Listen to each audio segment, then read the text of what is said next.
Thank you all for coming to this program on Catholic approaches to nuclear proliferation, deterrence, and disarmament. My name is Jerry Powers. I'm Director of Catholic Peace Building Studies at the Kroc Institute for International Peace Studies at the University of Notre Dame in South Bend, Indiana. We're very pleased to have you all here with us. Let me like to invite our host, Professor Warren von Eschenbach, who's Director of Notre Dame's Global Gateway, this building, to say a word of welcome. Good afternoon, ladies and gentlemen. My name's Warren von Eschenbach. I am the Academic Director of Notre Dame's London Global Gateway, and it is my distinct honor to welcome you to the university's academic home since 1999 here in Westminster, Fisher Hall, which has a bit of history before us. It once was the United Universities Club, but as I said, the university moved in here in '99. Our relationship and presence in London goes back to 1970 when the law school first established its program for postgraduate students, which was followed about a decade later with our undergraduate program. We now offer 9 academic programs educating more than 500 of our undergraduate and postgraduate students, all from Notre Dame. But we also strive to be a destination for intellectual and cultural exchange, where we can really extend the global reach of our faculty's research and scholarship. So we are incredibly delighted to have you here with us for what proves to be, I hope, hopefully, a really important and engaging conversation. If there's anything that we can do to make your time here a bit more comfortable, or you need anything, please contact myself or a member of our staff. Thank you once again for being with us, and our best wishes for a very successful conference. Thank you.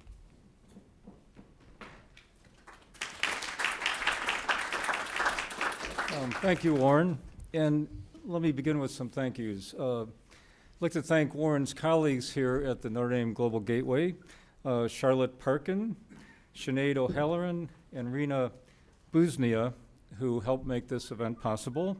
I also want to recognize Ann Reardon, who's the event coordinator at the Kroc Institute at the University of Notre Dame, without whom none of us would be able to be here today.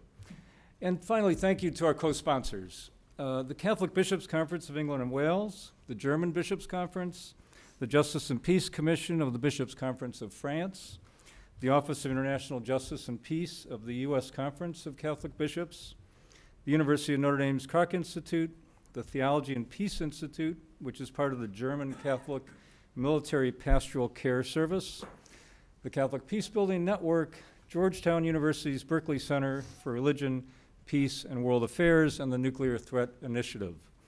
That's a lot of organizations and a lot of bishops' conferences. Thank you all for being part of this. Now, the reason for this bevy of sponsors is due in part to the fact that this event here in London is linked to a multi-year project by the U.S. institutions that I just mentioned to revitalize Catholic engagement on nuclear disarmament. The project was launched 2 years ago with a colloquium at Stanford University that was hosted by former U.S. Secretary of State George Shultz and former U.S. Secretary of Defense William Perry, and included former Senator Sam Nunn of the Nuclear Threat Initiative. Through conferences, publications, social media, and other means, this project is helping to educate and empower a new generation of Catholic bishops, scholars, professionals, and students in the United States to be able to better address the ethical and policy challenges involved in nuclear disarmament. Now, in a few days, Barack Obama will be the first U.S. president to visit Hiroshima. The Roman Catholic community in the United States bears a heavy moral responsibility to work for nuclear disarmament. But nuclear disarmament is not solely a U.S. responsibility, it's a global challenge. Therefore, we can't engage in these issues alone through our initiative in the United States. We have to engage to be effective in dialogue and collaboration with our counterparts in other countries. And that's what we're doing here today and tomorrow. So we begin this dialogue and collaboration with this public event today, followed by a reception, And then tomorrow we will have a day-long colloquium at Millbank House, thanks to the generosity of Lord McFall of Elklewith, who is here with us today. This evening, we are fortunate to have 3 speakers who are deeply engaged on the nuclear issue and will help us understand evolving Catholic perspectives on nuclear deterrence, nuclear proliferation, and nuclear disarmament. And in order not to steal their time, I will introduce them more briefly than is warranted in the order in which they will speak. During the Cold War, religious leaders were ahead of political and military leaders in challenging the nuclear status quo and calling for movement toward nuclear disarmament. Today, political and military leaders, some of them, are in the forefront of the movement for disarmament. One of them is Lord Browne of Ladyton. Lord Browne, along with the Bishops' Conference of England and Wales and Notre Dame's Global Gateway, is a co-host of these 2 days in London. From 1997 to 2010, Lord Browne was a Labour Party member of the British Parliament. He served as Secretary of State for Defense and is now Vice Chairman of the Nuclear Threat Initiative. Bishop Robert McElroy is the Roman Catholic Bishop of San Diego and a member of the Committee on International Justice and Peace of the U.S. Conference of Catholic Bishops. The only American bishop who boasts a doctorate in political science from Stanford. His books include Morality and American Foreign Policy. And finally, Dr. Maryann Cusimano Love is Associate Professor of International Relations at the Catholic University of America. Her books include Beyond Sovereignty and Morality Matters, Ethics and the War on Terrorism. And her books also include 5 New York Times best-selling children's books. Finally, we are fortunate to have one of Britain's leading nuclear experts to moderate our session. Patricia Lewis is Research Director of International Security at Chatham House. Her former posts include Deputy Director at the Center for Non-Proliferation Studies at the Monterey Institute of International Studies and Director of the United Nations Institute for Disarmament Research. Patricia, I will let you take it from here. Thank you, Jerry. Thank you all very much for coming. I'm absolutely delighted to be here. I'm honored to be asked, but I'm more than pleased to see such a great gathering of people here to talk about what is one of the most important issues of our time. I mean, I recently wrote a paper for the Government of Ireland that was presented at the open-ended working group on nuclear disarmament in Geneva just a couple of weeks ago, in which I compared what we call the top table issues, such as climate change, such as gender issues, such as human rights, such as international law, such as cybersecurity, and asked the question, where does nuclear disarmament fit into this? How do all of these things connect to nuclear disarmament? Why is it that nuclear disarmament is no longer being given the same treatment as these top table, high level, really important issues on the international level? Because if nuclear weapons are used in war, as President Obama said, in one city, one weapon, but we can think, of course, of situations in many more cities and many more weapons. If that happens, then all of those issues are extraordinarily badly affected. To say nothing of the people, the animals, the civilization, the buildings, everything that humanity has created. We hear an awful lot at the moment about protection of cultural heritage. Well, nuclear weapons destroy absolutely every bit of evidence of that culture when they're used in that city. So why isn't nuclear weapons up there at the top table anymore? Why is it for 20 years in September, the Conference on Disarmament in Geneva, which is the body in the international community that's charged with negotiations, why is it that that body hasn't achieved anything for 20 years? 2 decades. The world hasn't got any safer.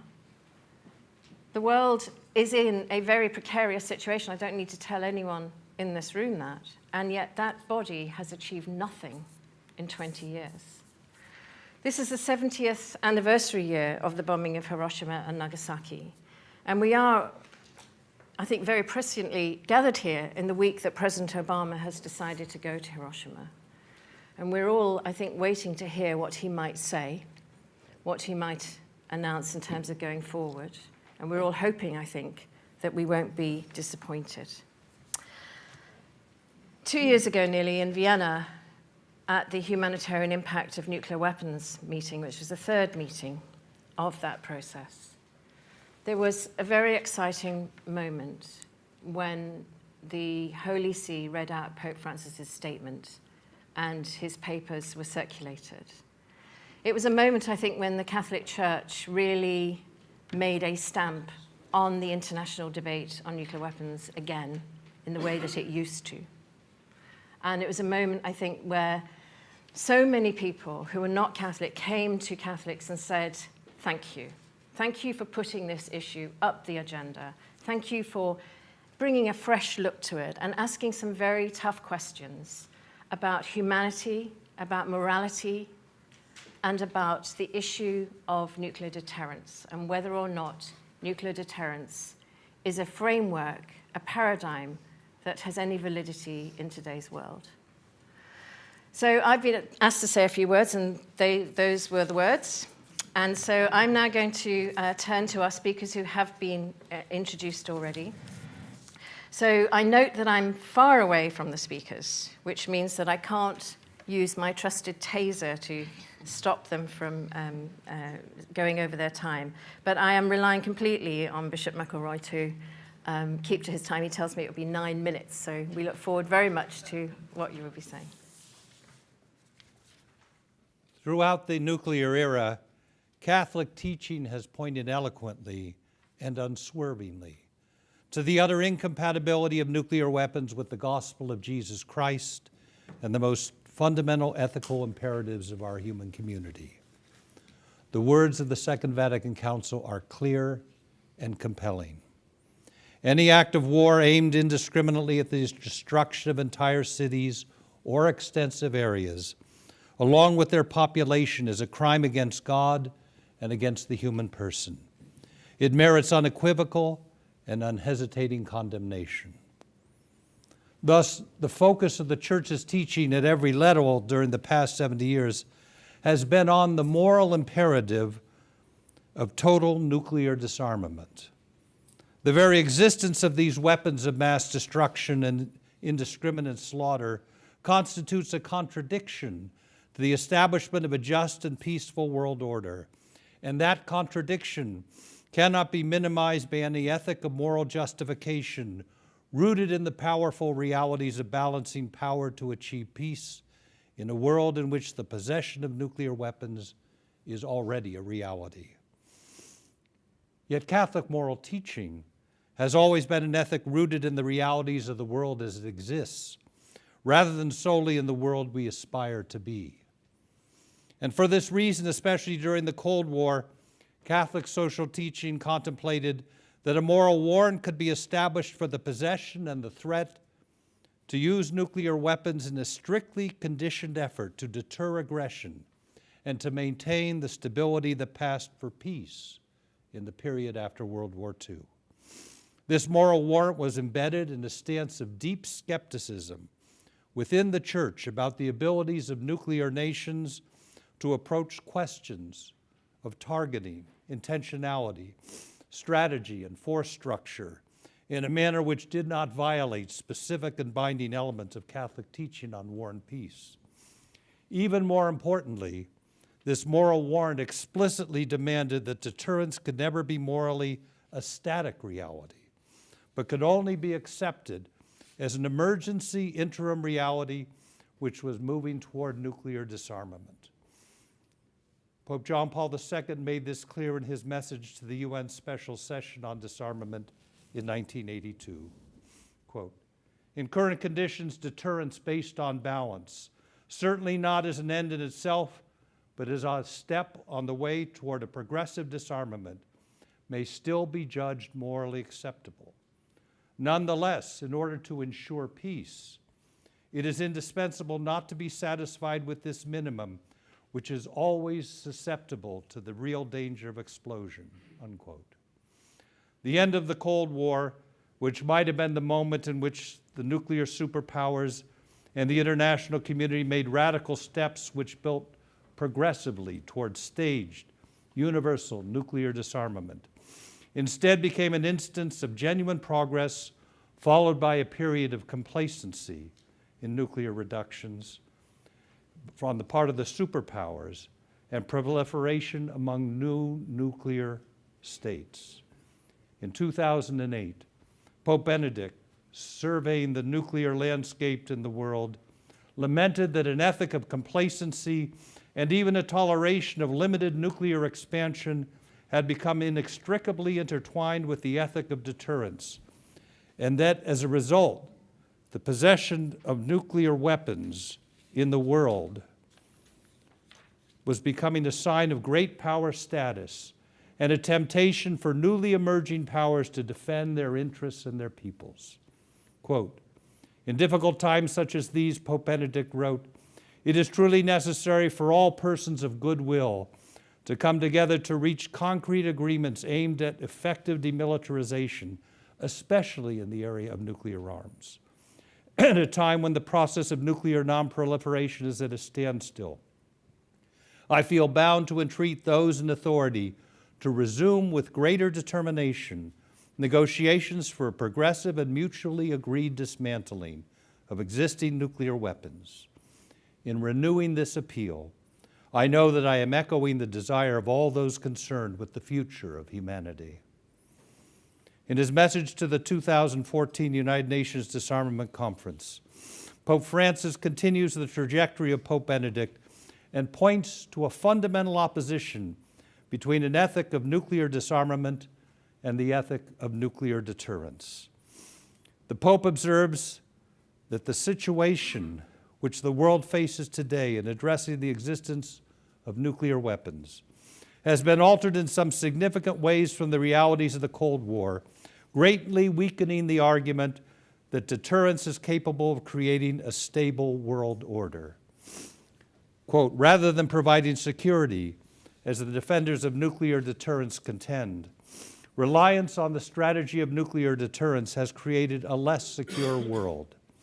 In a multipolar world, the concept of nuclear deterrence works less as a stabilizing force and more as an incentive for countries to break out of the non-proliferation regime and develop nuclear arsenals of their own. Taken together, the changes in the nuclear world order which have followed the end of the Cold War have systematically destroyed the moral foundation for an enduring ethic of deterrence. The resistance of the dominant nuclear powers to further substantial reductions in their nuclear arsenals has signaled to the community of nations that the commitment to end nuclear weapons in the world has been effectively abandoned. The toleration of newly emerging nuclear powers, sometimes for geopolitical reasons, betrays the commitment to stop proliferation and constitutes a double standard which undermines unity and progress. Quote, "Under the weight of these developments," Pope Francis observes, "the architecture of nuclear deterrence has begun to crumble. The major nuclear threat now lies in the actions of regional powers, and even more chillingly in the actions of terrorists and insurgents with aspirations to global violence. In the light of these growing failures in deterrence, the Church has also begun to examine once again the moral legitimacy of deterrence in light of the ethical issues of intentionality which surround the establishment of targets and procedures for the very deployment of nuclear weapons.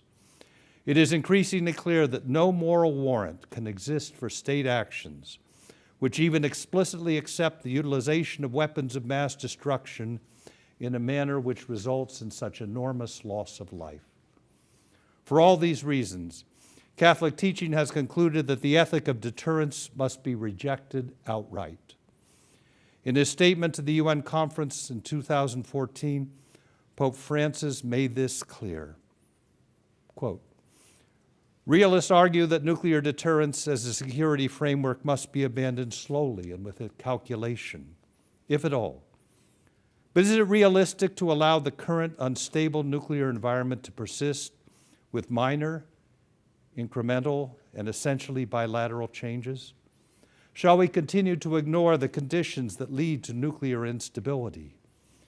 Is it realistic, moreover, to deny that the disparity between nuclear and non-nuclear states is one of the major factors resulting in the destabilization of the non-proliferation regime?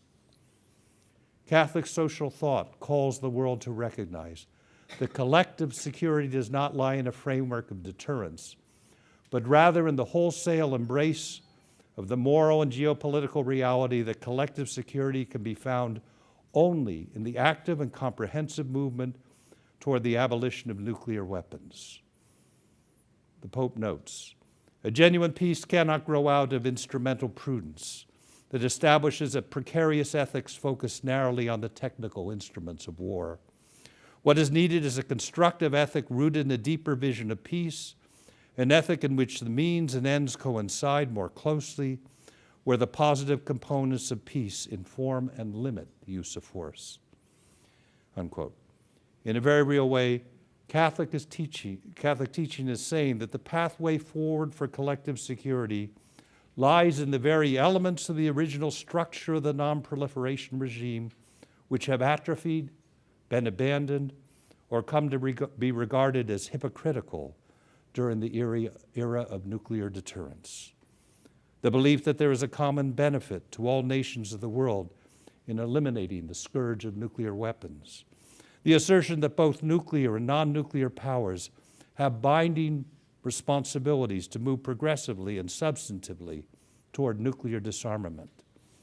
The universal recognition that any use of nuclear weapons is an assault upon the very fabric of the entire human community, and the recognition that nations with nuclear arsenals do not have fewer responsibilities to radically embrace disarmament, but more. That is why the framework which Catholic teaching presents for establishing true collective security in the nuclear world is not focused on weapons or strategies or the balance of power. It is not an instrumental ethic or a moral framework which embraces the deepest identity of the human community. It is an ethic of solidarity which finds its basis in the recognition that every people on our planet has an enduring and immediate moral stake in eliminating the nuclear arsenals that threaten our world. Thank you.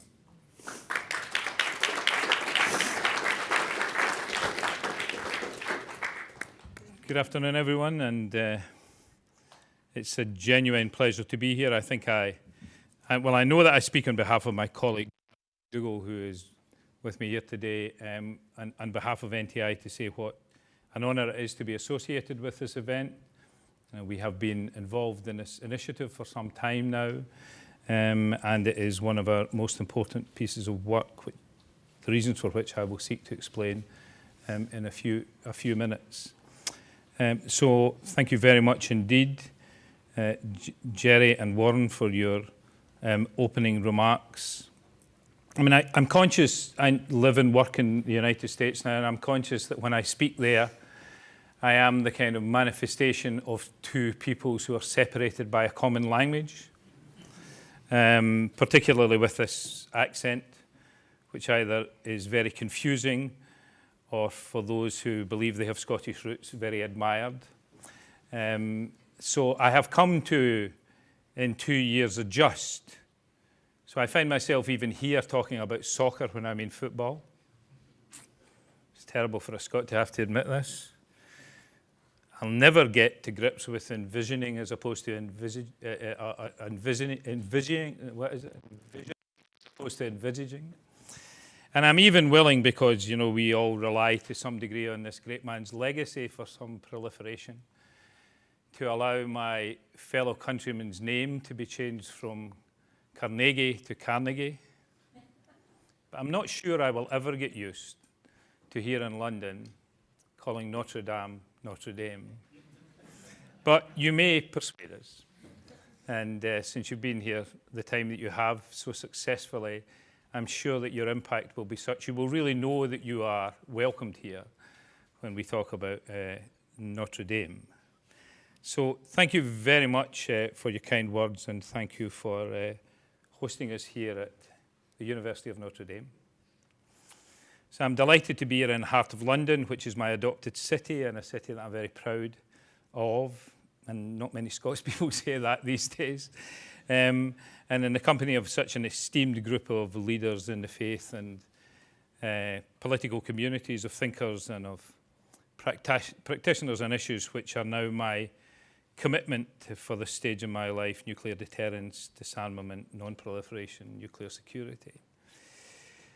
So we are gathered, I think, at a very critical and by a number of measures an opportune time for advancing the church, my church's capacity to support and engage with the policy debate on the future of nuclear weapons.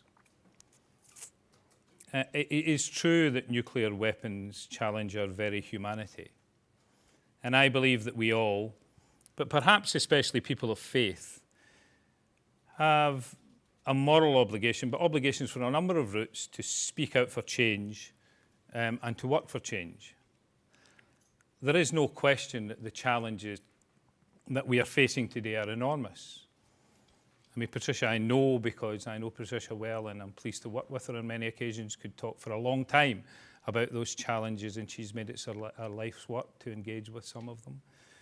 But they are significant and growing. Progress on the Non-Proliferation Treaty, the bargain struck nearly half a century ago, and that the then recognised nuclear weapon states would work towards disarmament and non-nuclear weapon states would not pursue weapons, has been painfully slow, creating understandable anger and frustration, which is at the point of boiling over with some countries in this great grand bargain. Negotiations on a fissile material cut-off treaty, just stopping making this damned stuff, which is so dangerous, are long stalled, and entry into force of the Comprehensive Test Ban Treaty still hinges on the ratification by 8 states, including the United States and China. And I saw today, to my horror, that a couple of senators have decided to go public at some length, to be fair, on a Sky News blog, about why they made the right decision not to ratify the Comprehensive Test Ban Treaty when they did before, and why that decision was still relevant. Nuclear facilities and command and control of weapons are at an increased risk of being compromised by sabotage or cyber attack, potentially with catastrophic results. And certainly here in the United Kingdom, this is getting no attention. I know it is getting some significant attention in the United States, but we may well have inadvertently created a disruptor which we cannot control. All the world's nuclear weapon states either have or are working to modernize and rebuild their arsenals. They all use different vocabulary, of course, to avoid what they're actually doing, but they are modernizing their nuclear weapon systems, sending a powerful and unfortunate message about their lack of enthusiasm for arms control and about their priorities, especially at a time of limited resources. A corrosive lack of trust is undermining political and military cooperation and threatening security across the Euro-Atlantic region. The West and Russia are deploying forces increasingly near each other and acting in a very aggressive fashion very near each other. We are, in case you don't know this, both flying aircraft very close to each other's capabilities and borders with their transponders switched off. Now, the people in the military aircraft might be very good at knowing where other people are, but we fly in that airspace as civilians, and our civilian pilots do not know where they are. But we are doing this increasingly. And I'm afraid we're sleepwalking, apparently, into a costly and dangerous new arms race between the United States and Russia. These challenges can make it seem as if the possibilities for progress are all but lost, but they're not. So we should consider all the significant positive developments just in recent years, even in this deteriorating environment. Arms reduction in the US and Russia under the New START Treaty, for example. We are in a position now where we have 85% fewer nuclear weapons in the world than we had at the height of the arms race. And we certainly don't want to get back to those ridiculous numbers, but that is progress. 4 nuclear security summits that brought heads of state together to address the security of nuclear and radiological materials around the world, and continuing work in that regard, although there is still a lot more to be done. The hard-fought and apparently successful Iran agreement, which appears to be sticking and has manifestations beyond just the nuclear file, which we carefully kept from all the other areas that we discussed, but it has manifestations, and we see them day and daily in what is coming out of Iran and the commentaries. And as far as I understand it recently, although I wasn't here, an Iranian minister visited our parliament in the United Kingdom, which would have been completely unthinkable until very recently. Important attention on catastrophic threats through the increasingly robust humanitarian initiative. At least we're talking about this now in a way that we weren't before. So there has been some progress amid the setbacks, and there are many more opportunities to make headway in reducing the risks posed by nuclear weapons and materials, but increasingly we have people, including our military leaders, talking about the escalation of conventional war into a nuclear war. My own view is that that is utterly irresponsible behaviour on both sides of this divide, but it is happening on both sides of the divide. So global leaders are responsible for the security of their citizens, but faith communities share some of that responsibility, but they have a responsibility to engage when it comes to matters that challenge and threaten our humanity and indeed our very survival. Faith-based engagement on nuclear security and non-proliferation is not a new idea. Of course, faith communities have been involved in the discussion, as Bishop McElroy reminded us, since nuclear weapons were invented. And most certainly in recent years, two speakers now have already quoted Pope Francis, and I intend to quote him from the very occasion that they both referred to. In 2014, Pope Francis, who has made eradicating nuclear threats a priority in his still young papacy, sent a powerful message to the conference on the humanitarian impact of nuclear weapons. He wrote, "Nuclear weapons are a global problem, affecting all nations and impacting future generations, and the planet that is our home. Now more than ever, technological, social, and political interdependence urgently calls for an ethic of solidarity which encourages people to work together for a more secure world." As Bishop McElroy reminded us, he said that the architecture of nuclear deterrence is beginning to crumble. It may be, but unfortunately that's not being recognized by many leaders who hold important decision-making responsibilities. But if it is beginning to crumble, and I think it is dangerously under threat, particularly by other technological developments and by the complexity of the world that we're living in, it shouldn't surprise us, because essentially it is 74 years old. I mean, it was in 1960 that the work of the American Academy of Arts and Sciences developed into the concept of nuclear deterrence that we presently know.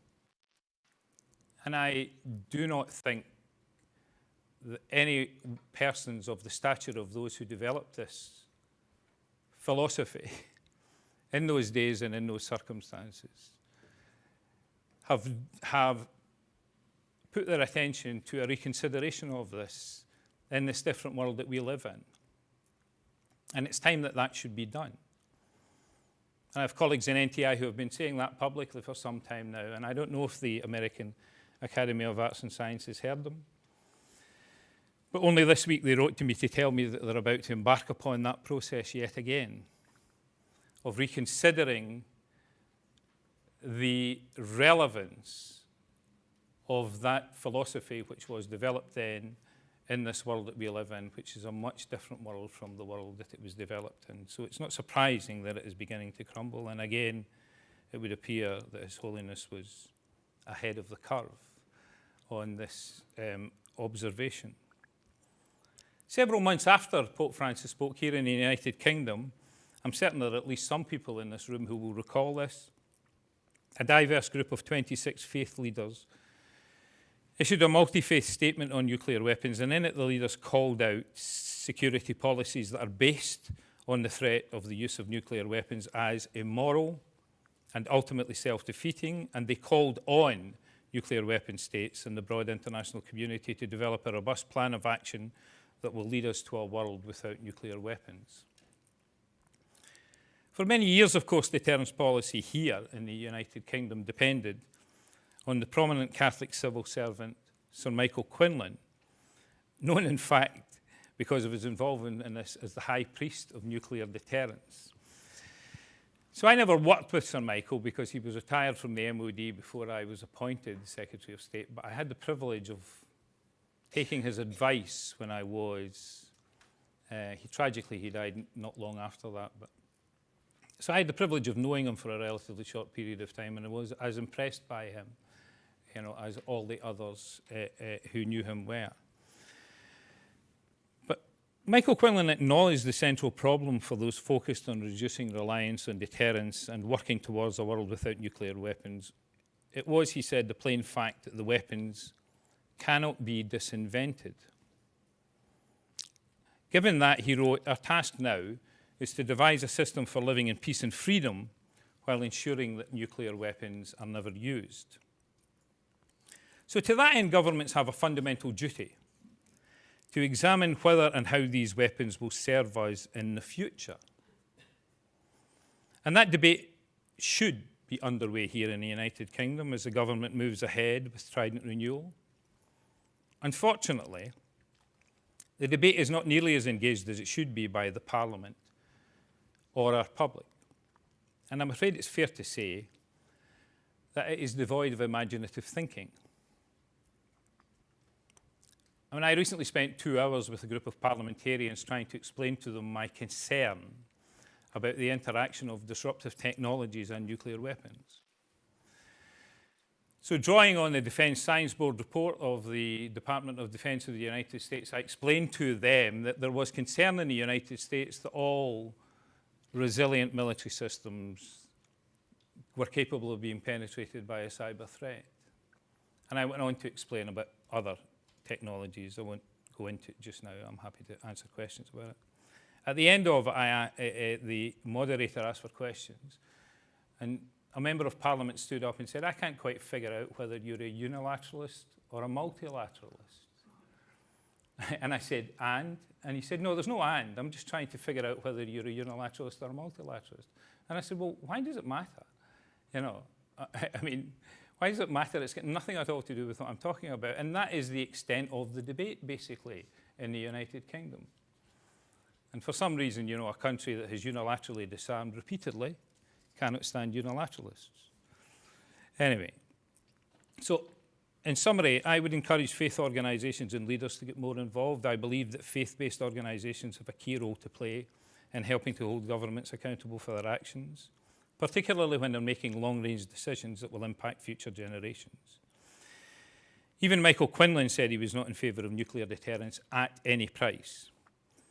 And the Catholic Church, I think, can play an outsized role in the debate. The Church has a tendency, like many political leaders, to reach back and to reject or at least to refuse to acknowledge change. I know this. There's a reason for it, of course. If change isn't approached in the right way, it can cause schism with parties digging in to hold extreme positions. I understand all of that. So I understand why the Catholic Church in some quarters is eager to portray its opposition to nuclear weapons as somehow business as usual. But it's not. And it's not been heard as business as usual by the vast majority of the public who listen to Pope Francis. The times are changing, and so to its credit is the Church. In this case, the Church should embrace the change and encourage fresh thinking as it builds a moral case against weapons of mass destruction and their use. In doing so, the Church can provide a tremendous service because political leaders are reaching back. Just consider the power of the intervention Pope Francis made in climate change during his visit to the United States last year. So the Church can get ahead of the politics. It can lead the debate over the future of our nuclear arsenals and take us all to a place where we can make smarter, more informed ethical decisions about the future. We can't disinvent these weapons, but we can reinvent them. And our politicians are in danger of reinventing them to serve a set of circumstances that they don't serve. Thank you very much. I look forward to the discussion.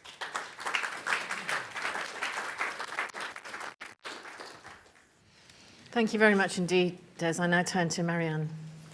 I intend no disrespect. I have a broken foot, so I'm going to sit.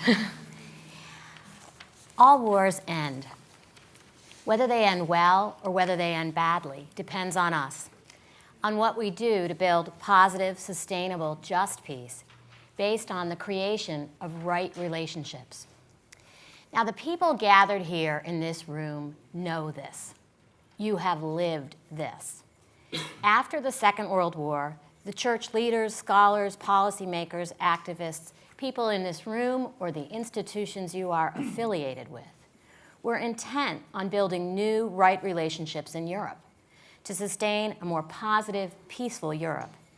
Extensive and very creative programs were developed of reconciliation, dialogue, engagement, and forgiveness, and were pursued throughout Europe, not only at the governmental level, but at the civil society and the church level. Groups like Caritas and Pax Christi were created with this engagement and reconciliation in mind. While governments built new programs and institutions to build mutual gain and engagement, religious communities worked on disarmament of the heart and mind. In tandem, these efforts worked to build a more stable and peaceful Europe and to end generations of hostilities and war. Sometimes, however, wars do not end well. The Roman historian Tacitus, writing near the time of Jesus, described how the Pax Romana was perceived and experienced by people like the Celts or the Jews who had been conquered by the Romans. They make a desolation and call it peace, he wrote. As Christians, this is not the sort of peace we seek. We are not called to make a desolation and call it peace. And this is what Pope Francis is reminding us of, that a peace based on nuclear deterrence is not the kind of peace that we seek. It is making a desolation and calling it peace. So when he told the United Nations this past fall, there is an urgent need to work for a world free of nuclear weapons, because otherwise we are condemned to a world of fear and distrust. He was talking about this need to build more deep, right relationships in order to have deeper levels of disarmament. Right relationships among former enemies through reconciliation, reintegration, common action on common interests, and regular and repeated dialogue. So to get to deeper disarmament, we need to build deeper relationships, disarm hearts and minds, where the real battle lines lie. And that's what the church is well positioned to engage to do. Just peace criteria are quite doable and practical. They are, as Bishop McElroy said, constructive ethics where the means and the ends coincide more closely, an ethics of solidarity. Just peace criteria include participatory process, right relationships, restoration, reconciliation, and sustainability. More than a quarter of a century after the fall of the Berlin Wall, we need to remember that the Cold War ended in a cold peace that persists today, contributing to the problems we now face with nuclear weapons, so ably described by Des Browne. The Cold War really ended with a settlement of the Second World War and the status of what had been a divided Germany. The Cold War ended without much use of the just peace-building toolbox, what has become standard, for example, DDR, disarmament, demobilization, reintegration, reconciliation. It's a standard peace-building tool of right relationships after war. But for the US and Russia, there was almost no DDR process after the Cold War. We had some disarmament, and we're grateful for it, as we saw in the New START Treaty, still not fully implemented. But there hasn't been demobilization. Nuclear weapons still remain on dangerous hair trigger alert and forward posture positioning, vulnerable to nuclear accident, as detailed by numerous reports by NTI and others. And we have not engaged in enough building of deeper relationships. There was no reconciliation between the United States and Russia, or between Russia and the newly independent states of Europe. There were no truth and reconciliation commissions, as we saw in South Africa and many other places. No public apologies for crimes, no acknowledgement of harms done during the decades of conflict. No systems to reintegrate former foes through symbolic politics that built a wider and deeper public support for peace with Russia. So to achieve deeper disarmament, we need deeper relationships, not just state and governmental activities, but exchanges between church and civil society, dialogue and engagement to foster the work of reconciliation and reintegration. Pope Francis points a way forward. He has a peace plan. And in sum, it is dialogue, dialogue, dialogue. Within society, among states, with other faiths, with reason and with science, to build a people of peace through reconciliation. Pope Francis says peace building is people building, and every person is called to be a peacemaker. Now, too often this is just dismissed out of hand. Dialogue is incorrectly viewed as a reward for good behavior, something you reward leaders with after your problems have somehow been ironed out, rather than the means by which you engage difficult problems by engaging with difficult people. NATO Military Council, for example, is currently not meeting with Russia right now, amazingly, because it might be seen as rewarding Putin for bad behavior. This is not helpful. Dialogue is often also dismissed out of hand as cheap talk. It is not. It is hard. Dialogue takes courage. You don't get to sit down with Mother Teresa and Gandhi to build peace. You have to engage dictators. You have to engage people with blood on their hands.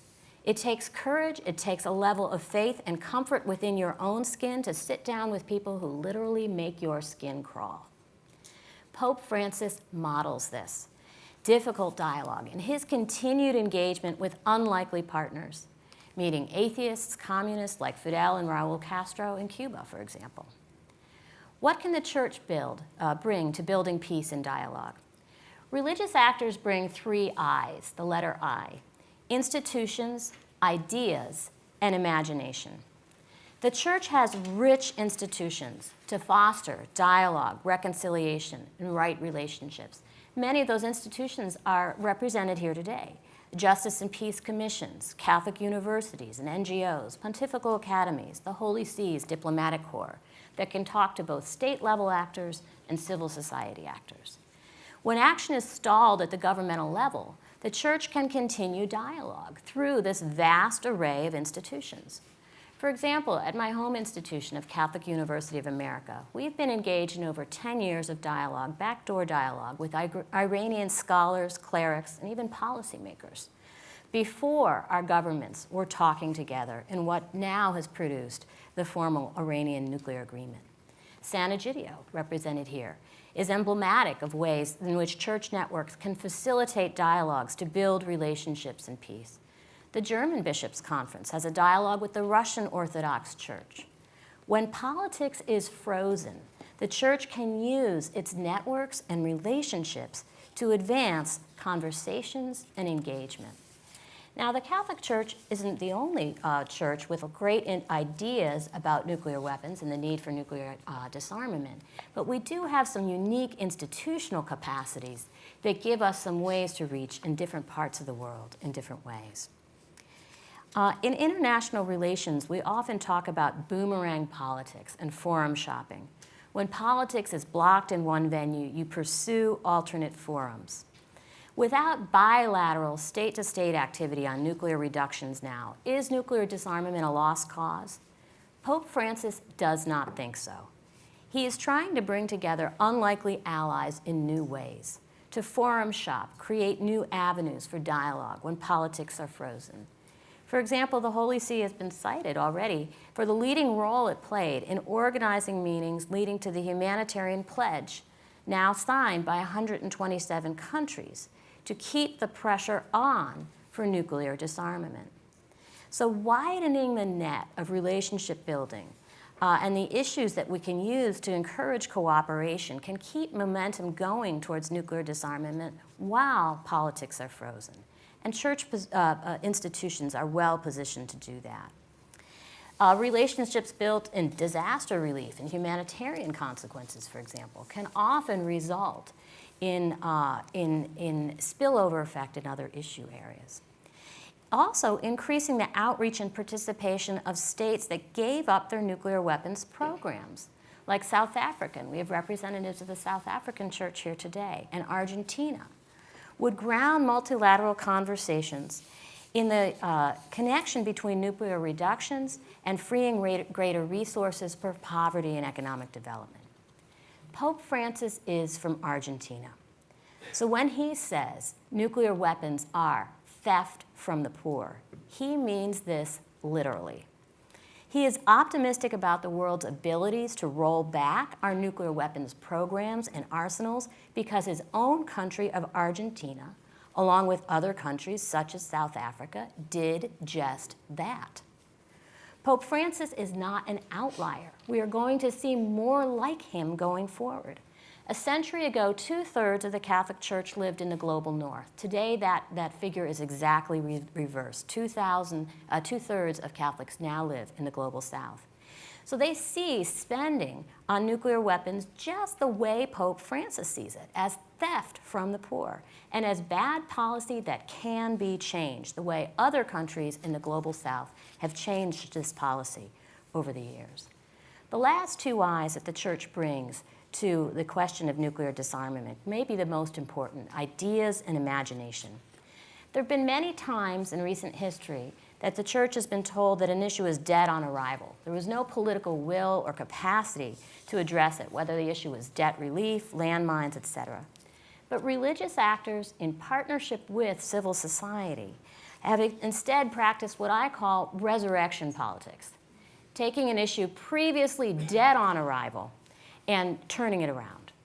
The Church, in partnership with others, can do it again in the arena of nuclear weapons, where we see this zombie politics of policies that are continued long after their expiration date has run out, that just continue. And we need to counter zombie politics with resurrection politics. Why do we see these ideas and imagination matter? Well, in an information age, ideas matter. And old pre-state actors, like religious actors, like the Church, have powerful ideas that have contemporary application. Now, we know that norms are most entrenched when no one talks about them, and when they are so accepted that they go unnoticed. And when norms begin to be debated and discussed, that's actually when the normative train is already leaving the station. The old norm is under siege. The new space is being opened up for new ideas to be considered. During the Cold War, the policymakers debated using nuclear weapons. The taken for granted idea was nuclear deterrence. Today, policymakers do not debate using nuclear weapons, and that norm of non-use has gained tremendous strength and must be continued. And now Pope Francis is leading this challenge to the once accepted norm of nuclear deterrence.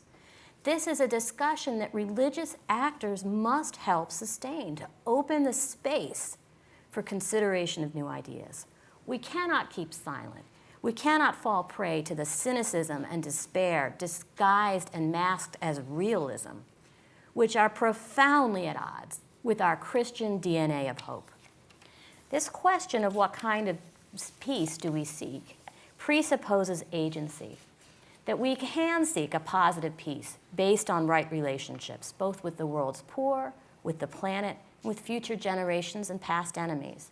We must not make a desolation and call it peace.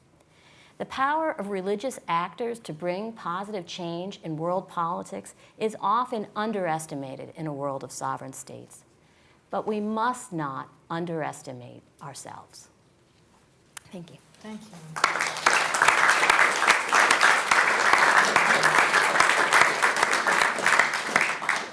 Well, I think you'll all agree with me that there were three absolutely fantastic presentations that really covered the whole ground of what we need to address. And before opening up the floor, I thought we should have a conversation between the three of you. And I'd like to start, I think, because you're all based in the US, even though one of us isn't really from the US.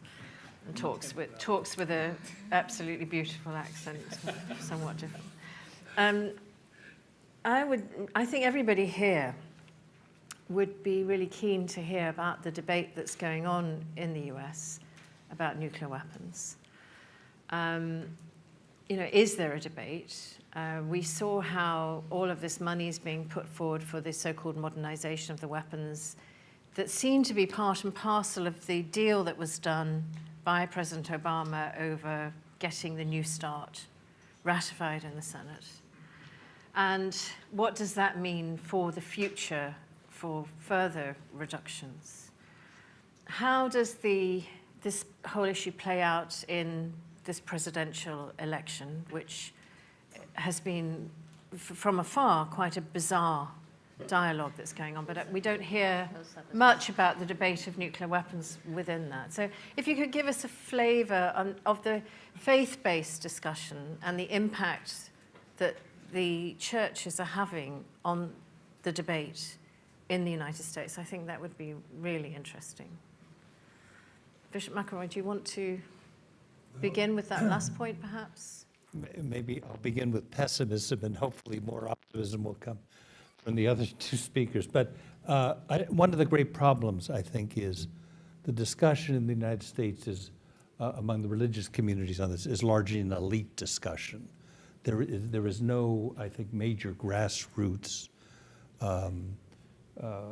embodiment of Catholic teaching on this question at all.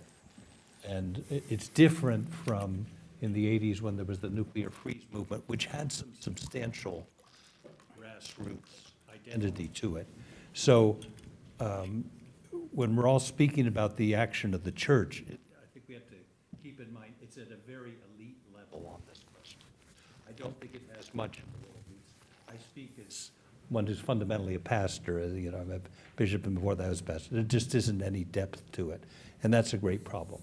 It's particularly a problem, I think, in the current moment because the question of solidarity, which we've all been talking to, is the real foundation for anything like disarmament, nuclear disarmament, is really at risk in this particular election and under siege in this particular election, and has to be thought through in the United States in a very profound way, no matter how the election comes out. The third thing that gives me pause is that there was polling done not too long ago using various scenarios of the deployment of nuclear weapons. When would Americans approve of it? And a scenario involving Iran was proposed. If Iran had attacked the United States, a ship, and killed 2,000 people, something like Pearl Harbor. A stunning majority of Americans approved of the use of nuclear weapons, of a nuclear weapon in that case against Iran in polling data. And this is a very broad-based polling data. So those all give me pause about where this is. I just don't think it's a live, what you pointed to earlier, I don't think it's a live issue in the United States for most people. And it's further complicated by this solidarity question. The solidarity is under siege within American society in this election at this particular moment within our culture.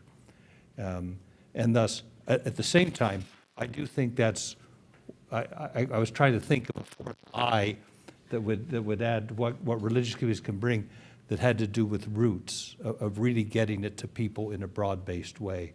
I do think that's the major challenge and opportunity which the religious communities may have on this question. Is that integrated, perhaps? That would be a good way of doing it, yes, because it needs to be in the way it was some years ago. I know after World War I it was certainly, but in the nuclear freeze initiative had some real roots to it. So. I think that's accurate, and I think it's because these issues make people feel helpless and hopeless. So to the degree they think about them at all, they don't want to think about them. Groups like NTI and others pointing out the possibilities and the occurrence of nuclear accidents are things that Americans just, it doesn't enter the political discussion. The British comedian John Oliver did a wonderfully hilarious and completely accurate piece on the firing of our head of our Air Force, military and the civilian side, because of the terrible bumbling with nuclear weapons. I had my students watch this and they're horrified because we're laughing at what's absolutely real. And most Americans are not aware of this. So it's not really coming up in the presidential debates, only in a very generic way of nationalism, militarism, as we're seeing that nationalism coming up across the world, not just in the United States, unfortunately. So I think we do have our work cut out for them, for us to try to re-engage the roots. That's part of what this project has been about. We've been trying to engage students at Catholic universities with showing films on nuclear weapons and nuclear issues, doing books. Pax Christi is also trying to reanimate this discussion because you have a graying out right now. The folks who had been very engaged on these nuclear weapons issues in the 1980s, both church leaders and grassroots civil society leaders, are retiring or moving on, and there's not that depth of the bench to restore them to who know these issues and are engaged in these issues. So I think that work remains.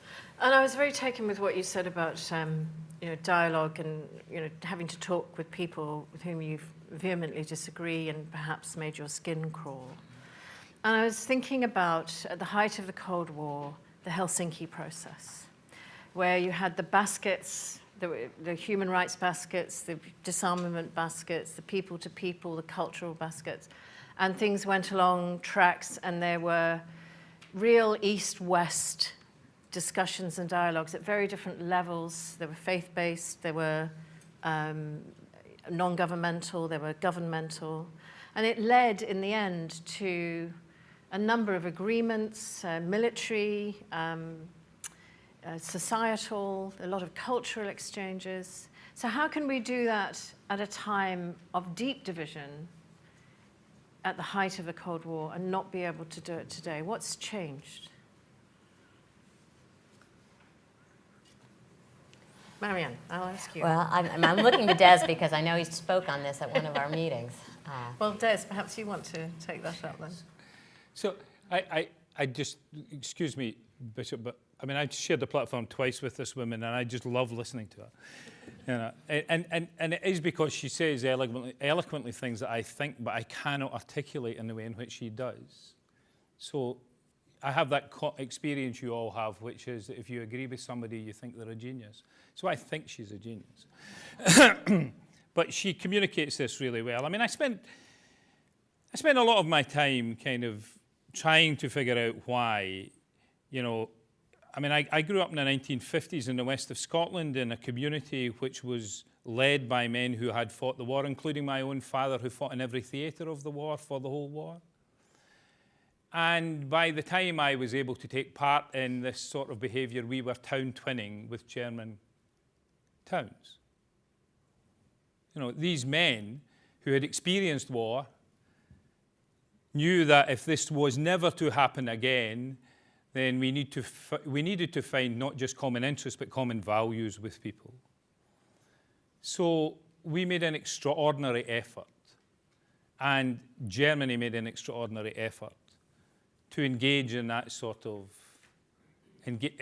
process. And of course, the best manifestation of this, I suppose, is the European Union, which we're all in danger of, throwing aside for other reasons. And actually, cultural exchange in my community in the west of Scotland with Russia and with the Soviet Union was more during the Cold War than it has been since the end of the Cold War. Because the people that I grew up with were particularly left-wing, and they were keen to reach out to the Soviet Union. Many of them had been members of the of the Communist Party. Some of them had fought in Spain, in the Civil War in Spain. They had values that were complicated, but we had quite a lot of exchange. So I wonder why we didn't even do that, never mind, the complex work that I have been involved in as a politician and in peacemaking in other areas. Look at the lengths that we went to in Northern Ireland with the help of Americans and other Europeans to bring very small communities together, you know, who never posed, I mean, they posed a significant threat to each other, and they killed a lot of each other's communities. A very high attrition rate in a small community. And we're far from having peace there. But so, I mean, I recognize all of these failings, but equally well, you know, and I know that people in this room do this too. I'm involved a lot in dialogue across the Euro-Atlantic space with people, including Russians. You know, I mean, there's a thirst for it among people, including politicians. It is going on. They're not always admitting it. I mean, at the highest level, we have this policy in NATO, for example, that we do not do business as usual with the Russians. When did we ever do business as usual with the Russians? I mean, what is business as usual? You know, as a matter of fact, we did get the NATO-Russia Council back together for one meeting, but it took a long time to get it back together. But we have, you know, people on both sides of this divide talking about the escalation of conventional war to nuclear war, and some suggesting that it will happen, and some threatening to practice it. You know, so I think these people, although they are our leaders, are separated from their people. You know, I do not believe the people out in those streets want this. Now, whether we will ever see the great movements of the peace times and all the rest of it, I mean, I'm not entirely sure that we will, and I'm not entirely sure that that's what we want, but we want some leadership. You know, but at very least we should demand a group of politicians who understand these weapons. The problem is that here in the United Kingdom and the United States, we have politicians who do not understand these weapons. They say that they are applying nuclear deterrence, but they don't understand nuclear deterrence. They don't understand what the parameters of it are. They don't understand how it works. They can describe it very broadly because somebody's kind of taught them that it's somehow about, you know, my view of what your view, my view is about these weapons. But they don't really understand all of this. They haven't even gone to nuclear deterrence 1.0, never mind nuclear deterrence 2.0, and we're probably in about nuclear deterrence 5.0 accidentally at the moment. So how can they make decisions about these weapons?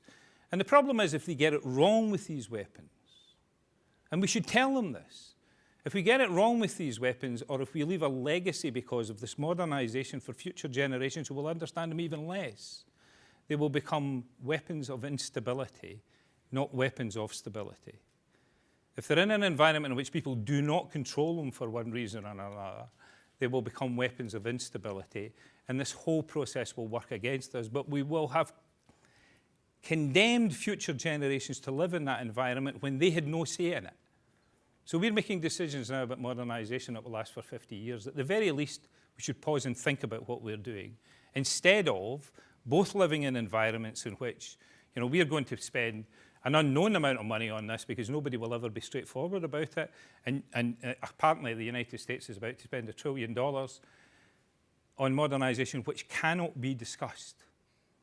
And it cannot be discussed because if you challenge it, you're not fit to be responsible for the security of this country, right? And it is just simpler to stay out of the debate than to take any view.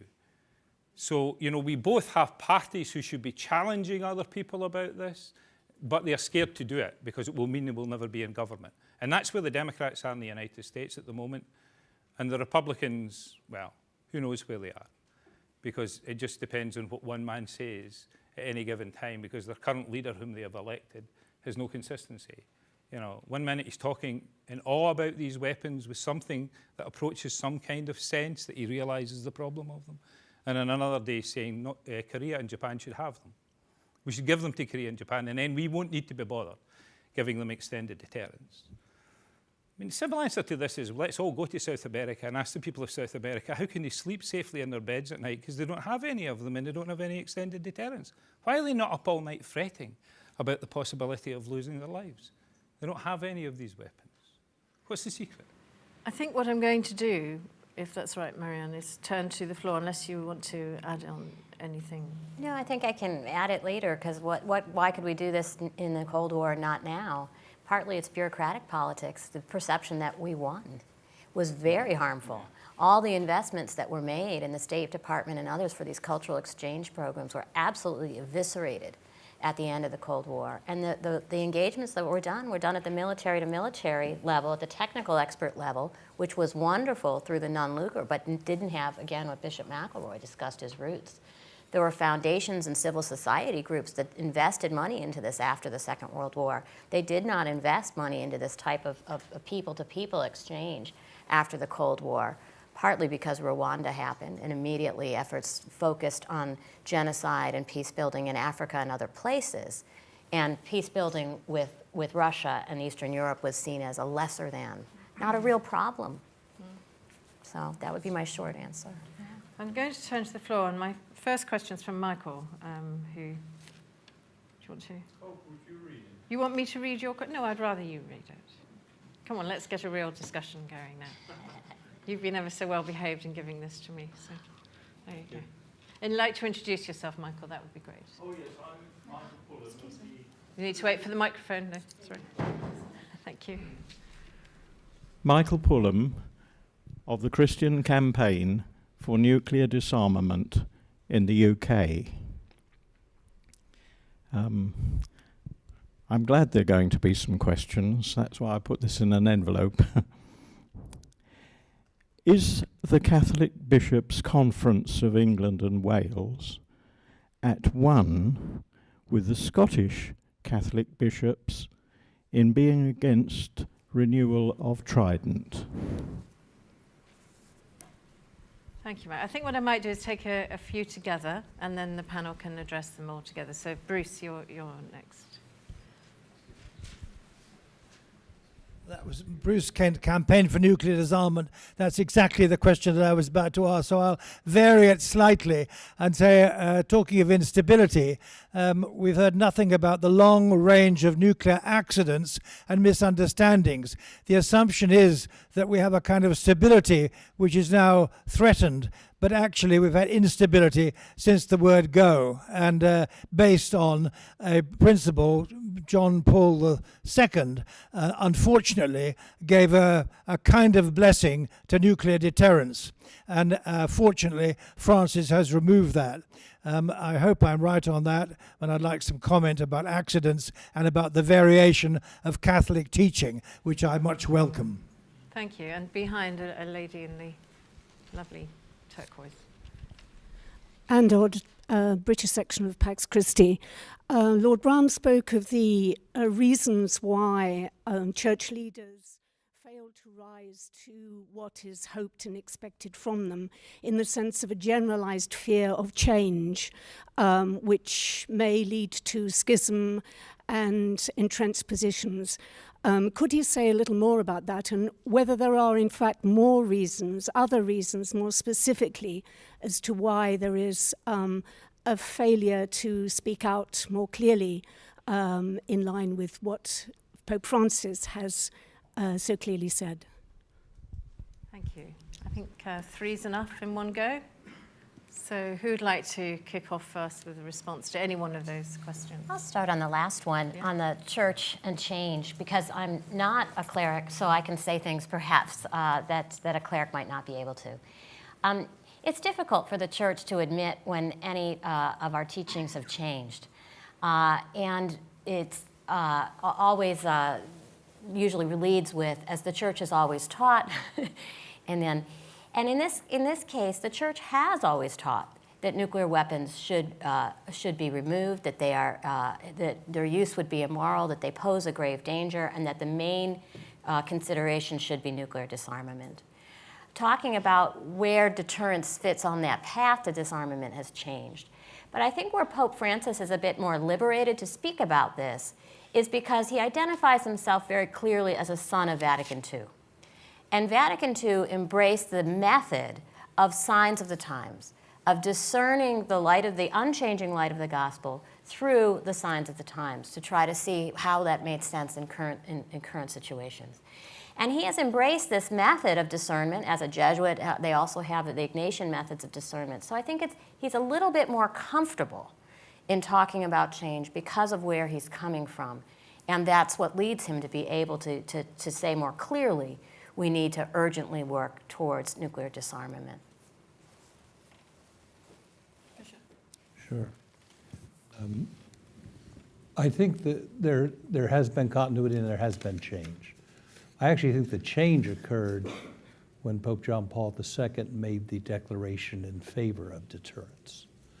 That is, the council and much of the impetus foundationally in church teaching was forthrightly on nuclear disarmament, that is the overarching trend. That there was a change, I believe, made at that time in the mid-'80s, and it had to do with the question of the confrontation of the Soviet Union and the United States, forces in NATO and in Europe, the duress to Europe. And there was a very interesting dialogue, frankly, among the European and American bishops' conferences in the Holy See on this question. What should be the stance on the question of deterrence? So I look on that myself as an aberration. Now, it was an aberration born of a concrete situation in which there was really a bipolar world then. So the argument in favor of it was stronger then than it is now. But I think that was if you look at the underlying policy, it has been in favor of disarmament. And and I think the other thing was, what was the moral warrant given to deterrence was very constricted and conditional, even at that time. And that just hasn't, the nuance of that didn't get put into policy or realized in the public consciousness, and really has led us on a bad pathway, I think, since then. So I think the change is there. The other thing as to why it isn't more of an issue, it is a profound worry to me. It is not more of an issue, but it's not. It's not in people's mind, at least I say within the United States. It's not on people's minds. And this is, I think, the great challenge. How do we bring it to people's mind? And I would say part of it is this. We speak of the fog of war. There's also, in a sense, a fog in the absence of war. We've had all these years of an absence of nuclear war. And so the question, why aren't people worried? Because of a cumulative effect of 70 years of the absence of war, and people assume that means then that's how it's going to be, the absence of nuclear war. It's created a false sense, I think, of security living with these terrible weapons. And so we need to move beyond that. I think some of the things you were saying about the cyber warfare is an important element of educating people about that. Okay. So, I introduced this very personal kind of plea to the church to embrace the idea of change in this context. I don't want this to be misunderstood. I am arguing that the church should ride the wave of change. That's essentially what I'm saying. Modern politics is about change. There is nobody who seeks election ever who doesn't overuse the word change now. President Obama turned it into a fine art. You get as near as you possibly can to the incumbency, and then you use the word change as often as you possibly can. That's how you get elected nowadays. People vote for change. And that's, people are conditioned to responding to that kind of dynamic. And my plea to the church is that the church should embrace the idea of change. I'm delighted we're having a conversation about it. Rather than try to persuade people that this is just, as the church has always taught. And I'm glad to be in the presence of a bishop who's willing to engage that, because I think that's effective. And you only have to look at Pope Francis and his manifestation of change to a lot of people to see the effect that can have. I just ask the church, my church, on this occasion, to take advantage of the feeling of change that there is, because it can possibly encourage a proper debate about this, or the beginning of a proper debate. Second point is that, I'm 64 years of age. I lived through the Cuban Missile Crisis as a child.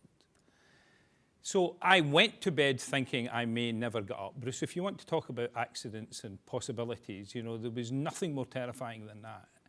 It's an experiential moment. Now, I cannot give my 30-year-old and 27-year-old children that experience, and I certainly don't want them to have it when they're a child because it was traumatizing. So I am not surprised that a generation of young people who did not live through any of that, some of whom did not live through any part of the Cold War at all, do not have experiences, and many of them believed and rightly believed that those of us of our generation who trumpeted the fact that we had finished or won the Cold War, they had an expectation of us that we would deal with these issues because they were Cold War weapons. And it is a surprise to young people, you know, surprisingly old actually, how little they know about even the numbers of these weapons in the world. And I firmly believe that you can, unless you can give them some experiential process that replaces the sort of thing that many people in this room went through, you cannot create that relationship with these weapon systems that people of my generation have, that awesome fear of them. You know, and I'm torn all the time about whether we should frighten them into believing it. You know, we do a lot in NTI of frightening people in, you know, to worrying about these weapon systems and their awesome power. And of course there is a litany of accidents and near accidents with these weapon systems. I mean, it's a wonder North Carolina still exists, right? The number of nuclear weapons that have been dropped on it. But, you know, and if it wasn't in the Cuban Missile Crisis for the ability of two relatively junior officers persuading their captain not to use a nuclear weapon, we would have had a nuclear war. You know, and you know, I didn't mention that, but there are lots of things I didn't mention. Maryann did actually mention it, although she mentioned it in a couple of sentences. Maybe we should not assume that people know and understand all of this, right? But it is all there. There's a film about to come out, you know, of a book called Command and Control, you know, which very eloquently shows this. You know, but if you want to see something that really worries you, you know, go and watch a film called Eye in the Sky, if you haven't already seen it. Go and watch a film called Eye in the Sky and just see what happens when you lose control of technology. Just see what can happen, even in the small scale of that, and the degree to which senior military officers and politicians can get into a position that they're out of control of the technology, and the technology is creating and demanding the decisions. You know, and my fear is that we will get into a situation very quickly where a combination of disruptive technologies and nuclear weapons will create that environment, that we will not be in control of these weapons. We've created systems of systems around about these weapons and nuclear installations, and they're all sitting on a World Wide Web that everybody has access to. And we are at the same time spending significant amounts of money developing cyber attack capability to be able to interfere with other people's use of these weapons. And do you believe they're not doing the same with ours? Of course they are. And the great thing about this is it is silent. You do not know it is there until it suddenly happens. You know, so I just want people to start to think about that. I mean, I don't occupy that space in which I think I will persuade people to get rid of these weapons because they're immoral, because somebody will have an accident with them. I believe that we have to persuade decision makers that their decisions have consequences. And if their consequences are not in their control, they should mark time and think about them. And if we could even get the current generation of leaders to mark time and think about the decisions that they are making about the future of these weapons, that would be a major achievement. A major achievement. And then maybe we might create some space, you know, for people to actually do the alternative, to get the Maryann Loves of this world to take people away and say to them, you want sustainable security? This is what you need to do. You need to learn to live with each other. You need to learn to live with each other in your diversity. So let's start working on that. And just finally, I'm fed up listening to people who tell me they're multilateralists. If you are a multilateralist, tell me the last thing you did to try and advance multilateral disarmament.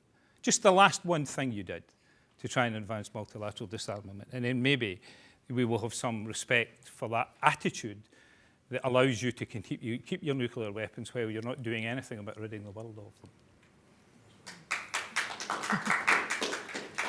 Thank you. We might have to wait a while for your answer to your question, Michael. Please, over here in the white shirt. Yeah. Well, But I'm afraid none of us really know. What Yeah, the I think Catholic it may bishop- come from the maybe- audience, is what I'm Maybe the thinking. Catholic Bishops' Conference of England and Wales could speak for itself. It's good to throw it out there, though. Thank you. Paul McGowan, a member of Pax Christi. I'm very pleased that this theme of forgetfulness among large numbers of the population has come up. I'm even older than Lord Browne, and I can remember going to watch the war game, and people were terrified, and it did us all an amazing amount of good. People under the age of 40 think that nuclear weapons are just like other kinds of weapons, except there might be a bit more noise. We really do not know what nuclear weapons will do. Now, in 2006, the Roman Catholic bishops of England and Wales issued a statement in November in which they urged that the time had come to get rid of Trident. No, they didn't mention Trident by name, but nuclear weapons in this country. Yeah? Less than 12 months ago, a very prominent politician was asked whether he would press the nuclear button and said no, he wouldn't. Unfortunately, not many leaders of the church leapt to his defense when he was subjected to all kinds of attack from his political enemies.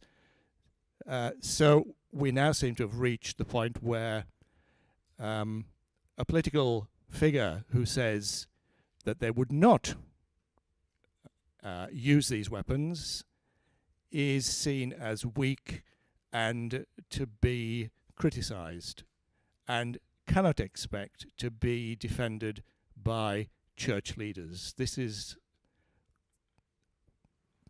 I think, where we've got to in this country.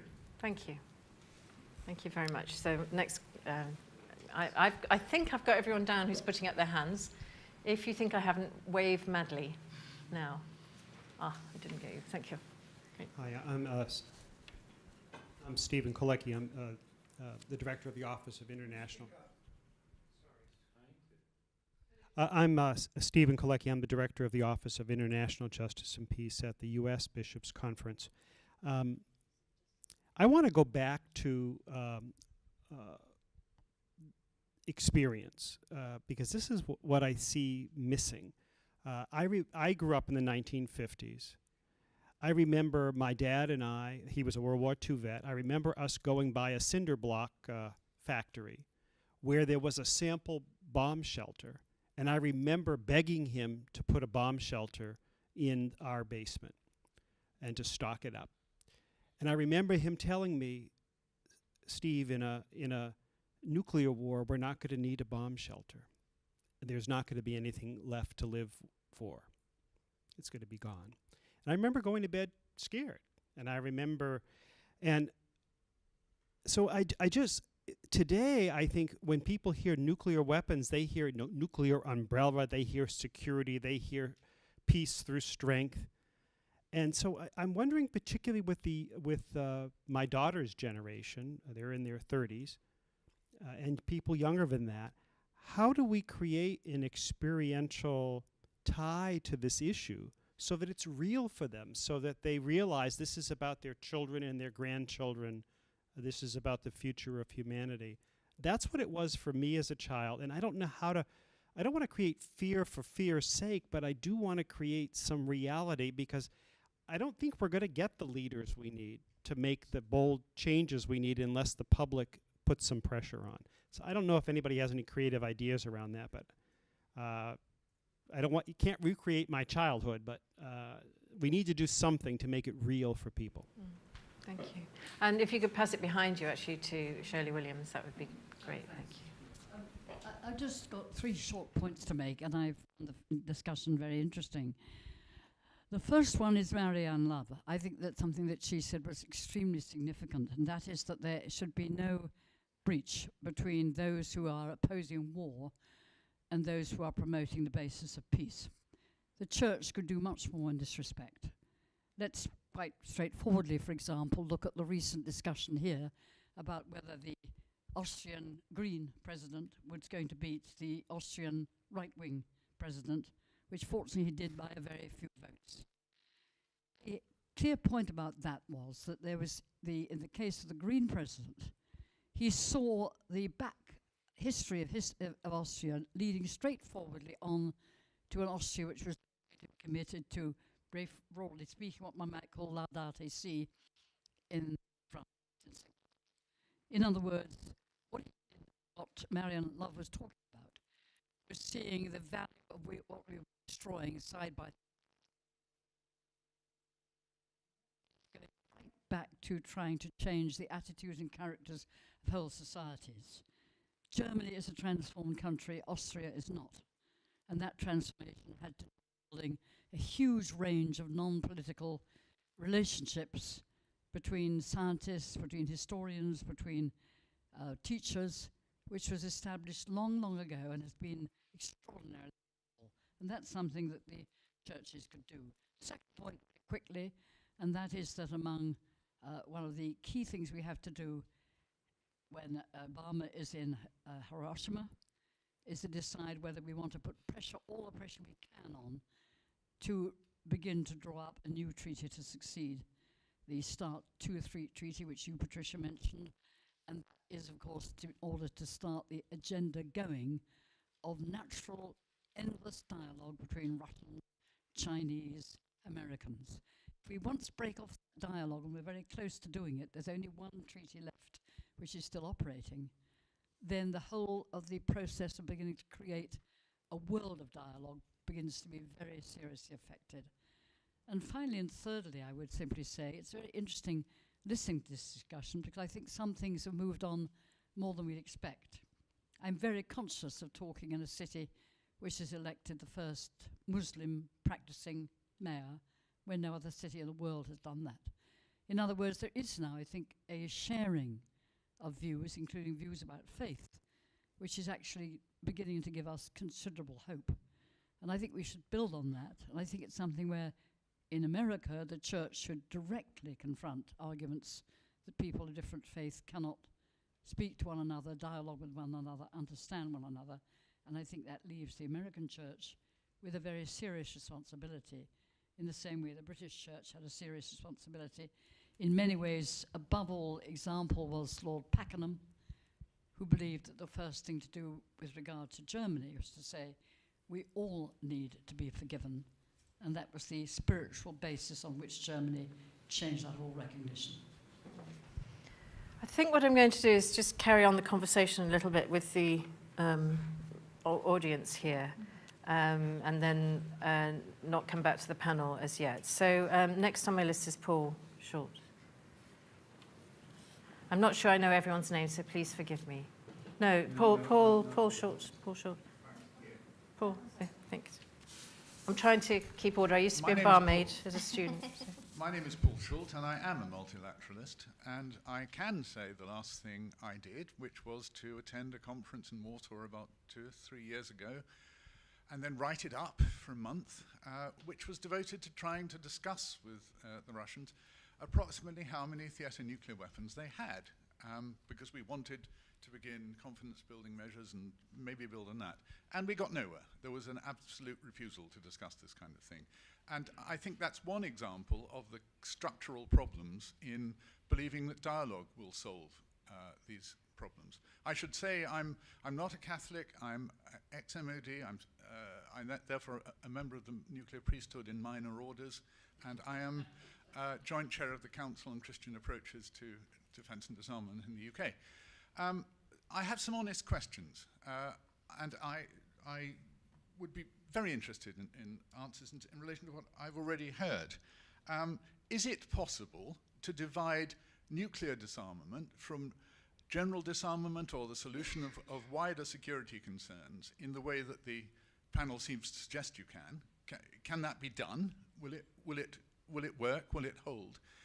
And I guess that's part of the problem of multilateralism. If you could denuclearize the world, how do you stop other underlying security concerns coming through and other forms of weapons, maybe biological or cyber or drones, becoming then the dominant weapon system? And how do you stop the world becoming nuclear again if those antagonisms build up?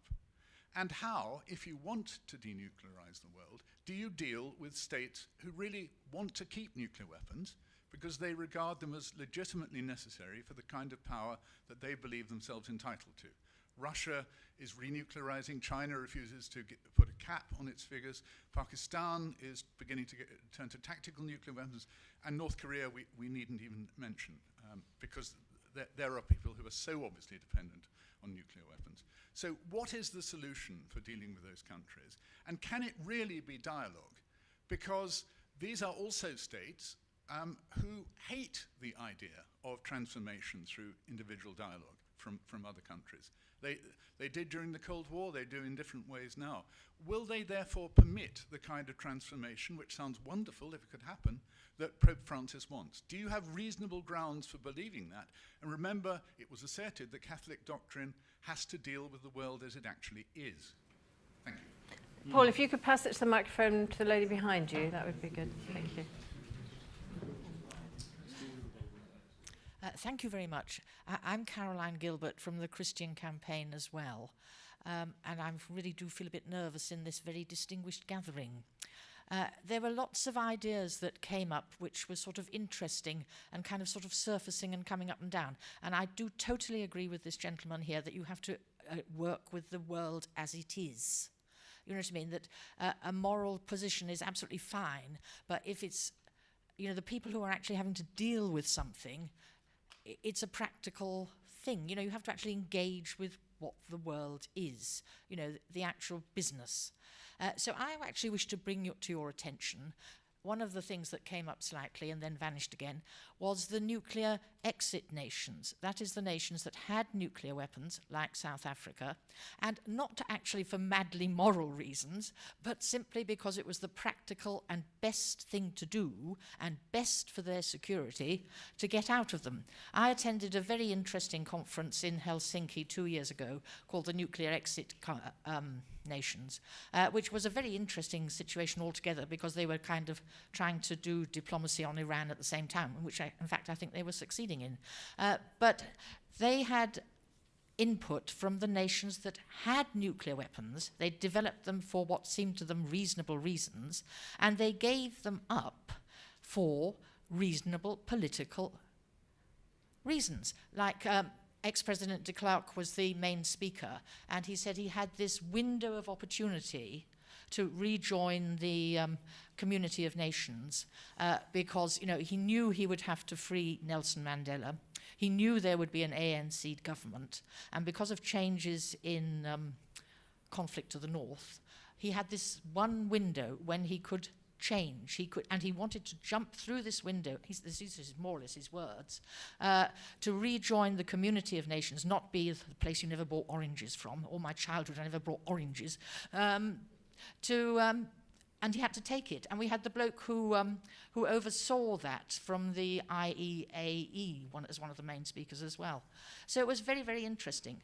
And the other thing that was very interesting about that whole conference was that nations who had started to develop nuclear weapons, for instance, Switzerland, you wouldn't think it, started to develop nuclear weapons because they wanted, at the end of the Second World War, because they wanted to be perceived as, as strong.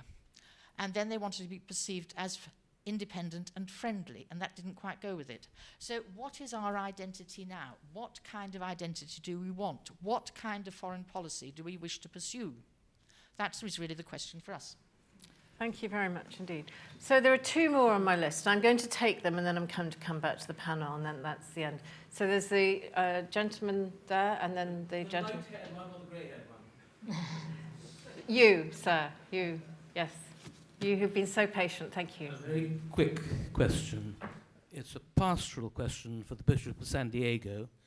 Background: as a naval cadet at a university in the mid-60s, not that old, the assistant chaplain of the university said it was incompatible to be in the Royal Navy or the military and to be a practicing Catholic.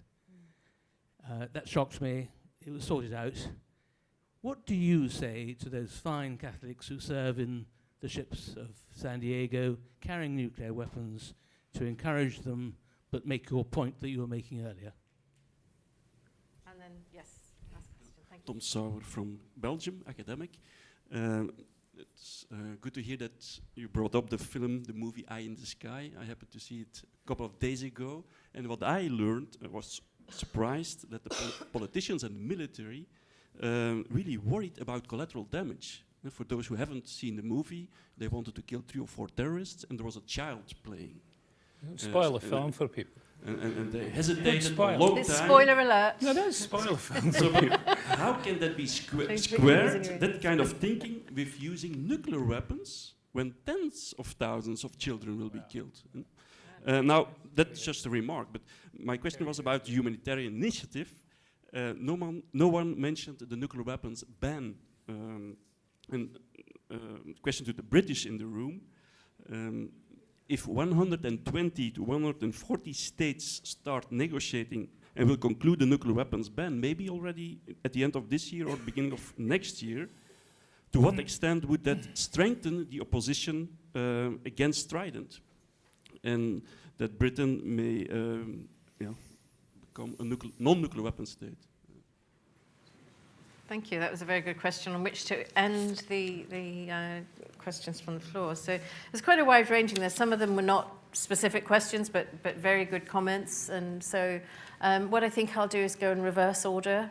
So Maryann, if you would like to just pick out a few that you really took your eye and respond. Sure. I'd be happy to respond to Paul Schulte's honest skepticism about how useful this peace-building toolbox is and where's the evidence for it.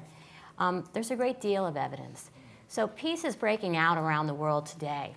We have the lowest number of conflicts, the lowest number of casualties in those conflicts, the highest number of peace agreements being formed. And there are many reasons for them, that we've seen the number of major armed conflicts where more than 1,000 people die in a calendar year go from about 34 at the end of the Cold War to under 10 today. And that's really good. And that's happening at the same time as we're seeing upticks in violence in places like Syria and Iraq. And it's happening for a variety of reasons: democratization, economic interdependence, but also because of this toolbox.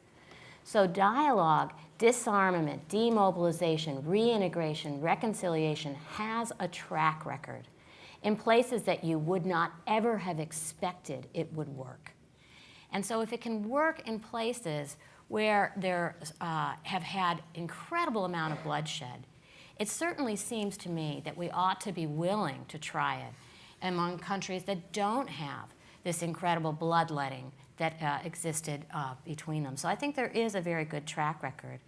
And I would also caution you in the kind of zero-sum thinking that you're engaged in, that the problems that could be associated with nuclear zero are such that we cannot do anything but keep with the status quo of 17,000 nuclear weapons.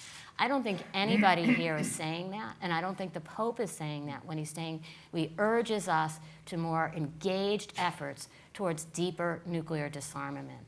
For example, the U.S. Air Force did an estimate that the U.S. nuclear deterrence could be adequately kept with about 300 nuclear weapons.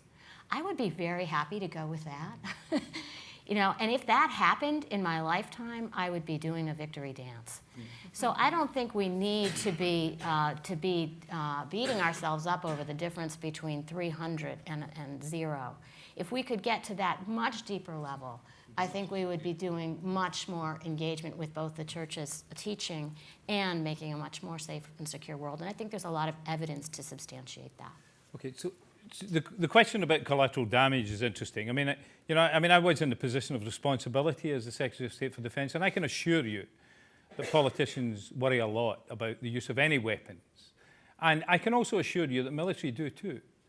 You know, so do not be surprised. I mean, people who actually fight wars know what war is like, right?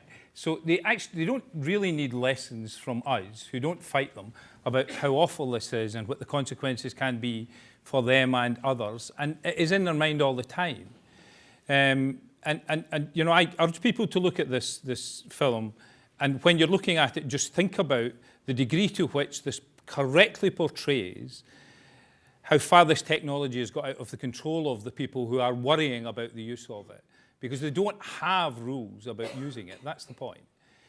So my second point is that in nuclear weapons, the people who advance and stay with the philosophy that instructs their usefulness deal with the issue of collateral damage by saying we target these weapons at military targets. This is, well, I'm just telling you, asked how they do it. I'm not condoning it, I'm just telling you, right? So what they say is we target, and if the other things happen, they happen. They're not a consequence that we are right. So with nuclear weapons, I mean, of course, this is nonsense because, you know, you can leave people to believe that you can make a nuclear weapon that can take out an area like Wembley Stadium. But we don't have one. It would take out the whole of North London, you know, at the very minimum, right? So we need to be much more honest with people about these weapons and about their effect, and we need to own up to the consequences of them. And that's why the Humanitarian effects is such an important initiative. Okay, so the world as it really is. This is what the world really is.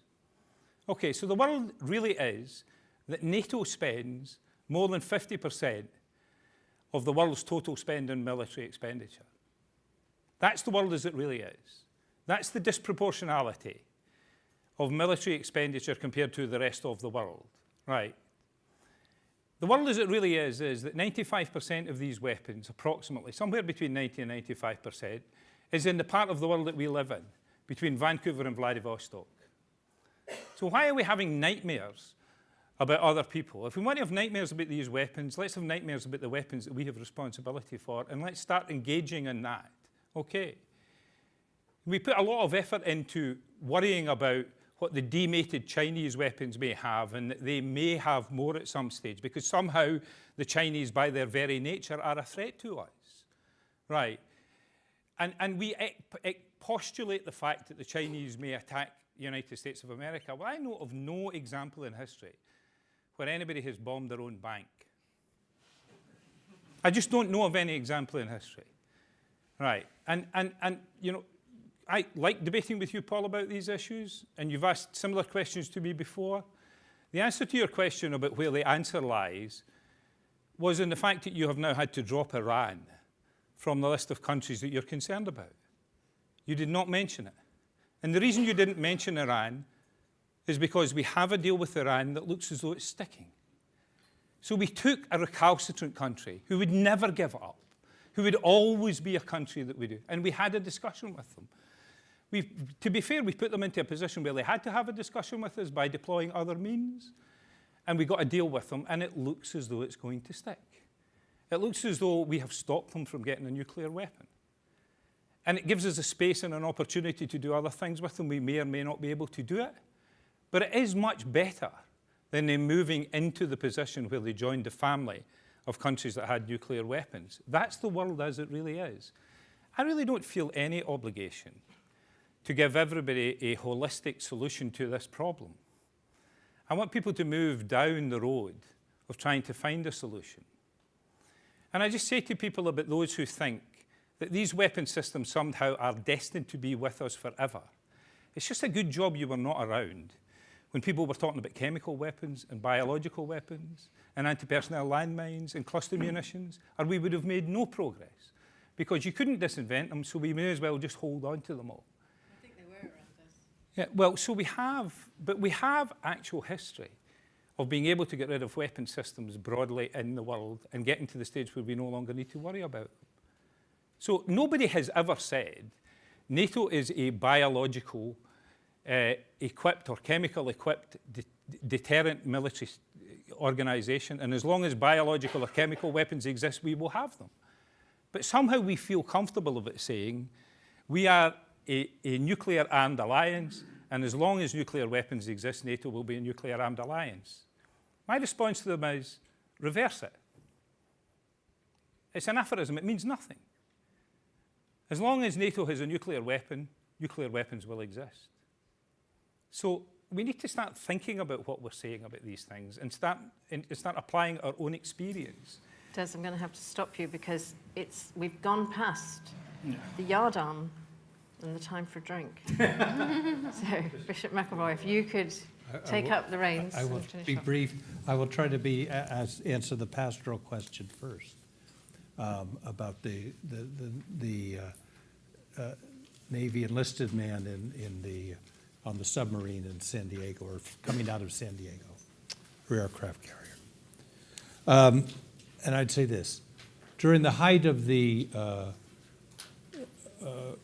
debate on nuclear deterrence in the mid-'80s, several of the Joint Chiefs of Staff in the United States were Catholic.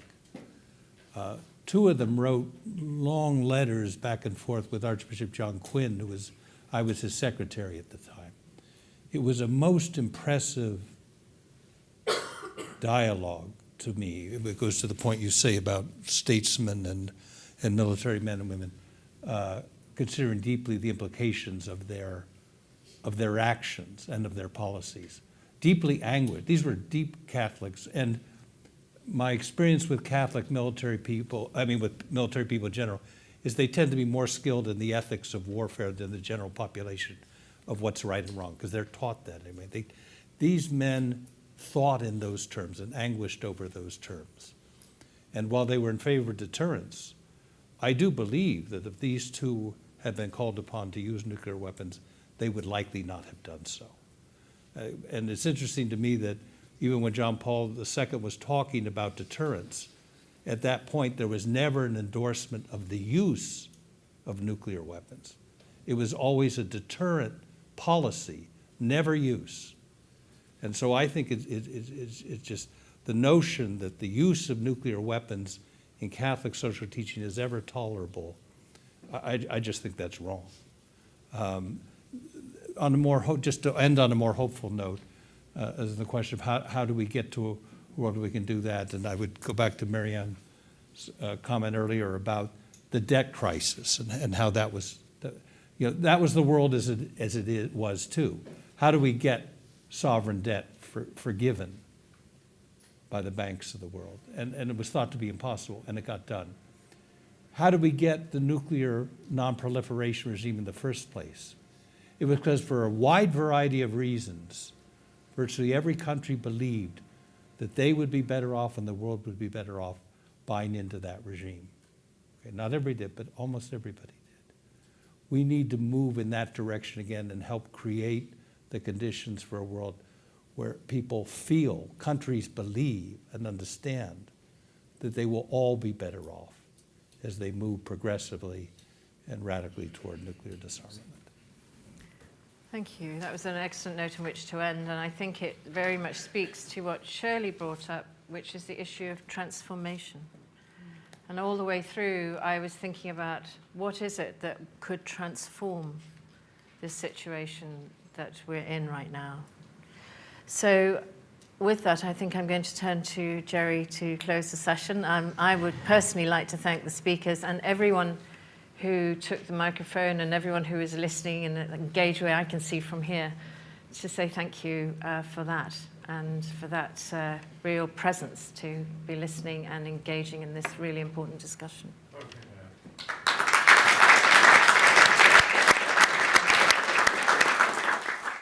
Well, I think we're off to a terrific start, and we can count on a full and lively conversation for the next half hour during the reception, and then all day tomorrow.